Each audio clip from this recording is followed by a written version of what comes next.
আসলাম তালুকদার মান্না, যার কথা এখনো আমাদের মনে পড়ে, যার কথা স্মরণ করি আমরা এখনো সবসময়। গ্রামের সাধারণ মানুষ পর্যন্ত নিয়ে যত পুরানা লোক এখনো বেঁচে আছে যারা আর কি, তাদের কথা বলতেছি। অধিকাংশরাই তো দুনিয়া থেকে চলে গেছে, তারপরেও যারা আছে গ্রামের সাধারণ লোক থেকে শুরু করে সবাই কিন্তু মান্নার সিনেমা দেখছে। হ্যাঁ, সবাই মান্নার সিনেমা দেখছে কিন্তু। হ্যাঁ, যাই হোক, মান্না একটা নায়ক ছিল বলতে হবে, কারণ মান্নার সিনেমা হয়েছে রাজনৈতিক, মান্নার সিনেমা হয়েছে সিনেমা প্রেমিক যারা, মান্না প্রেমিক যারা, তারাই বুঝবে যে মান্নার আসলাম ভাই সিনেমাটা কেমন ছিল। আমি যতবার মান্নার আসলাম সিনেমাটা দেখছি, আমার কাছে মনে হয় 3-4 বার দেখা হয়েছে। প্রত্যেকবার আমার মনে করছে মান্না যে চলে গেছে চির বিদায় নিয়ে, হ্যাঁ, সেই বিদায়ের কথা মনে পড়ে আসলাম ভাই সিনেমাটা দেখলে। হ্যাঁ, যাই হোক, মান্না একটা নায়ক ছিল, মহানায়ক। মান্নার অনেক ভিডিও পিছনে করছি। হ্যাঁ, মান্না যখন শুটিং করছে, যখন সিনেমা করছে, হ্যাঁ, আমার অনেক পরিচালকেরা বলে, তো অনেক পরিচালকেরা মান্নাকে নিয়ে কথা বলে, তারপরে ভিলেনরাও কিন্তু মান্নাকে নিয়ে কথা বলে। এর কারণ মান্না অনেক ভালো ছিল, মান্না একজন নায়ক ছিল, মান্না শুধু সিনেমা নয়, মান্না মানুষ প্রেমী ছিল। হ্যাঁ, যাই হোক, সব দিক থেকেই মান্নার সিনেমা সুপারহিট। আসলাম ভাই সিনেমাটা 2-4 বার দেখছি, খুব ভালো লাগছে।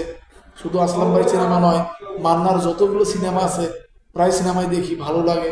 এখনো মান্নার পুরানা সিনেমাগুলা বারবার দেখি, এখনো মান্নার পুরানাকে। আর দ্বিতীয়ত কাবলিওয়ালা সিনেমাটা মান্নার, এই সিনেমাটাও কিন্তু অসাধারণ একটা সিনেমা করছে মান্না, কাবলিওয়ালা। হ্যাঁ, যেরকম লাগে ভাই, যেরকম চরিত্রের আগে একজন অভিনেতা কারে বলে সেটা মান্নাকে দেখলে বোঝা যায়। একজন অভিনেতা কাকে বলে সেটা সালমান শাহর সিনেমা দেখলে বোঝা যায়।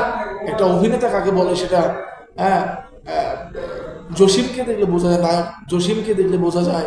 আগের যে সিনেমাগুলো ছিল, এই সিনেমাগুলো ছিল সিনেমা।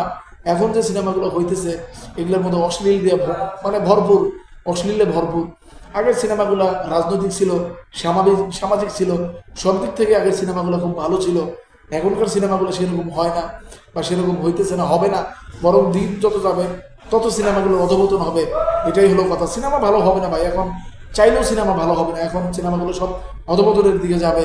কারণ যুগ পরিবর্তন যত হইতেছে তত সব কিছু খোলামেলা হইতেছে, তত সব কিছু ফ্রি হইতেছে। আর এর কারণে সিনেমাগুলোও এখন গল্প ভালো হলেও দেখবেন যে সব দিক থেকেই খারাপই বেশি হইতেছে। হ্যাঁ, তবে মান্নার সিনেমার কথা বলে শেষ নাই। মান্নার সিনেমা অনেক সুন্দর হয়েছে, অনেক ভালো হয়েছে। আগের সিনেমাগুলো অনেক ভালো মানের সামাজিক সিনেমা হয়েছে, বাবা মা ভাই বোন সকলকে নিয়ে দেখার মতো একটা সিনেমা হয়েছে। কিন্তু এখন তো আর ওইরকম সিনেমা তৈরি হবে না, বা এখন তো আর ওইরকম সিনেমা তৈরি হয় না। ওটা হবে না, ওটা বলে লাভ নেই। হ্যাঁ, এখন নিত্য নতুন পরিচালক যত নতুন নতুন গল্প তৈরি করতেছে, গল্পগুলো ভালো লাগে, কিন্তু গল্পের মাঝখানে যে যে অশ্লীলতার একটা মানে গান বলেন, একটু রোমান্টিকতা বলেন, সব দিক থেকেই কেমন জানি একটা ভালো না লাগার মতোই আর কি, সামাজিক ভাবে দেখার মতো না।